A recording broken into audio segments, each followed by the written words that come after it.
Hello from Gardening at Duensa here in Ireland, and I have a really special treat for you today because we are going to visit Helen Dillon's garden. Now, Helen Dillon is the doyenne of Irish gardening, as I'm sure you know, and we visited her previous garden several times in the past and enjoyed it in the year that it was finally open to the public. But now Helen has a new garden, a smaller garden, a more perfect garden, and today I'm going to visit it, have a look at the fantastic plants. Oh my goodness, wait till you see the enormous clumps of the choicest things that she has here to show us, and I simply can't wait. So having said that, let's go and have a look around the Dillon new garden.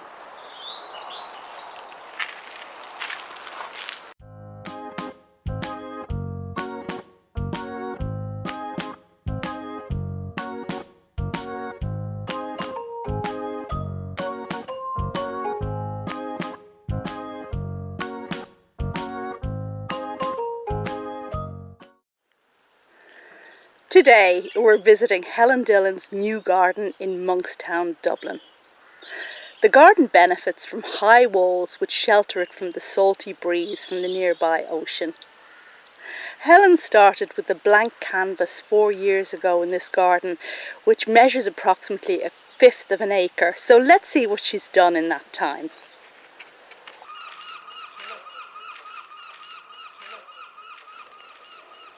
Today, 2 of my children are joining us, Ishtar, who's 29, and Samuel, who's 18. Now, although neither is a gardener, it'll be interesting to see what they like about this beautiful garden. We start near the entrance and, following the pathway, are quickly plunged into a grid-like area of raised beds, softened by exuberant and colourful planting. The garden comfortably encompasses both rare and widely available plants in the same space, but all are grown to perfection.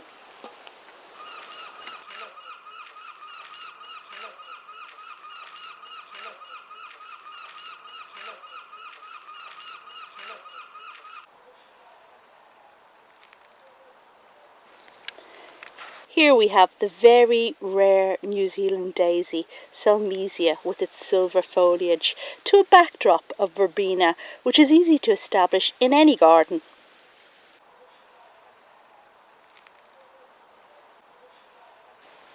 Helen provides visitors with a plant list, and we've caught Ishtar trying to identify a certain plant from the list. That'll be Senecio angel wings. I just adore this section of the garden, from the silver Celmisia to the kick-ass squid Agave. The raised beds, of course, provide excellent drainage, and the mild climate allows Helen to grow such gems outdoors. Who remembers this fabulous Agave from Helen's last garden? I always had to have a good look and drool whenever I visited. And now I can continue to drool at this plant in the new garden. The Agave trio is completed by this wonderful specimen of Mediopicta Alba. Helen Dillon had built and gardened in her last garden for approximately 45 years, so when she arrived here 4 years ago, she had a wealth of knowledge and expertise. One of the first things she did before planting anything was to excavate and remove all soil to a depth of 45 centimetres and replace it with virgin soil from a field in North Dublin. The result is very fertile and moisture retentive soil which helps plants flourish.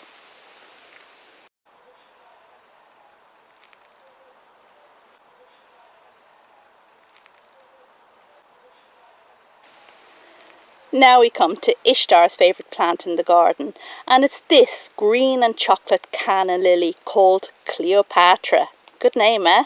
This is a plant that never even needs to flower to earn its place. Just look at that fabulous foliage. Now we move to the next section of the garden, where we have a straight path flanked by flouncy tall perennials, and an elegant urn on a pedestal draws our eye down. Here we have several of the great and classic principles of garden design at play. But here's a quirky artistic touch, the garden fork, just left upright there. I love it.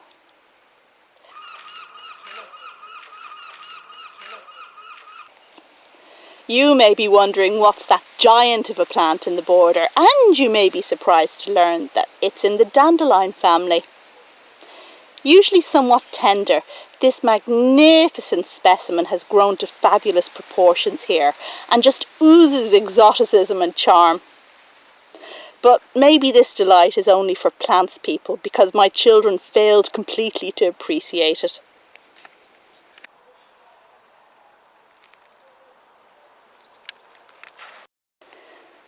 And another flourish with an antique looking fork, like an exclamation mark in the border. Let's have a look at a few more of the plants used in this section of the garden. This tall Arundo donax makes a strong statement, and its great advantage is that it clumps rather than runs.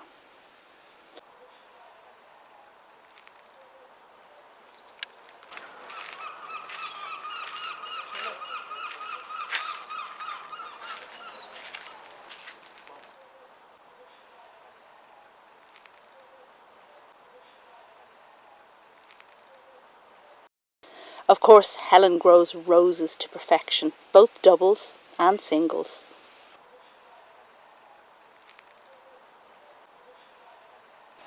Look at all this healthy foliage with no sign of black spot. So now, let's double back to the principle behind the layout of this section of the garden.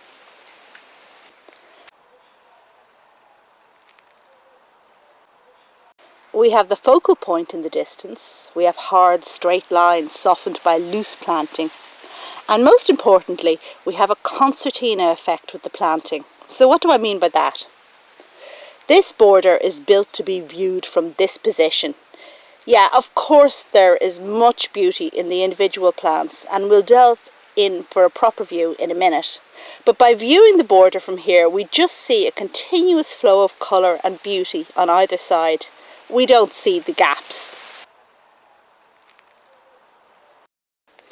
It's hard to find gaps in Helen's borders, but we all have them, and here's one. It could be that this space contains bulbs that are summer dormant, and so the space can't be filled.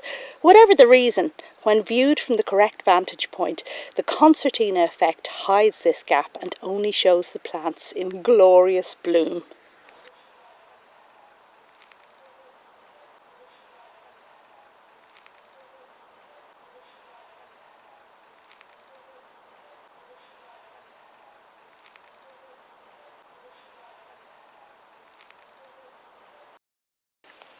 Look what I noticed in pots over here. Do you recognise these plants from my video about South American greenhouse giants? Yeah, it's the Robinson Crusoe palm and the giant Lobelia. So this means that my friend Liga has been to visit. There are so many colourful delights in these borders, but they're not all perennials. Look at the great display made by this annual cosmos, and you'll have noticed the double white cosmos earlier in the video.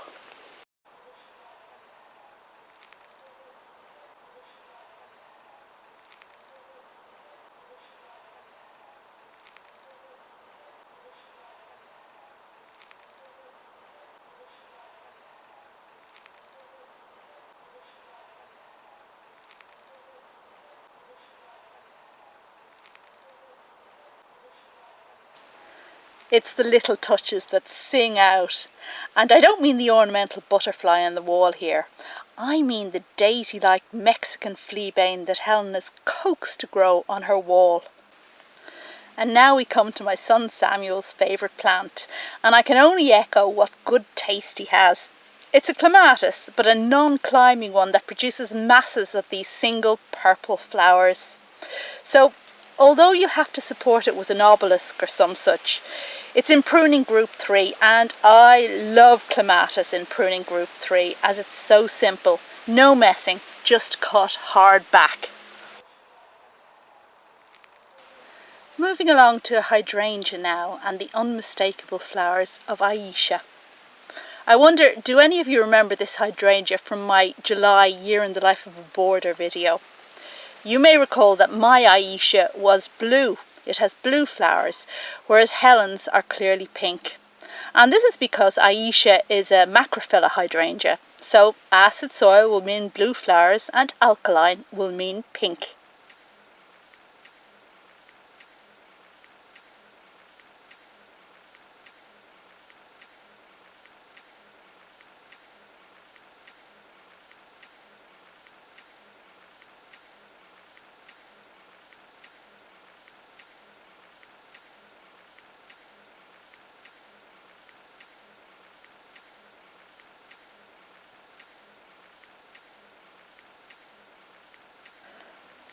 I suspect that this salvia is the one called Royal Bumble, the one Helen says is the best hardy salvia.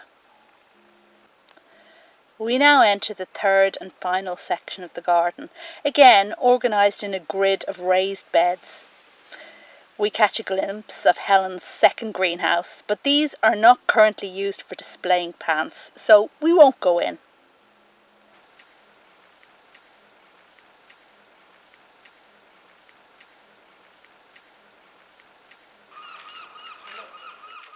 Around this point in the visit, Helen comes to ask what is my current plant obsession. What a great question. And I tell her it's Roscoa. So she ushers me up here to see this purple-stemmed beauty in glorious flower. And with this, I'm satisfied. My visit is complete.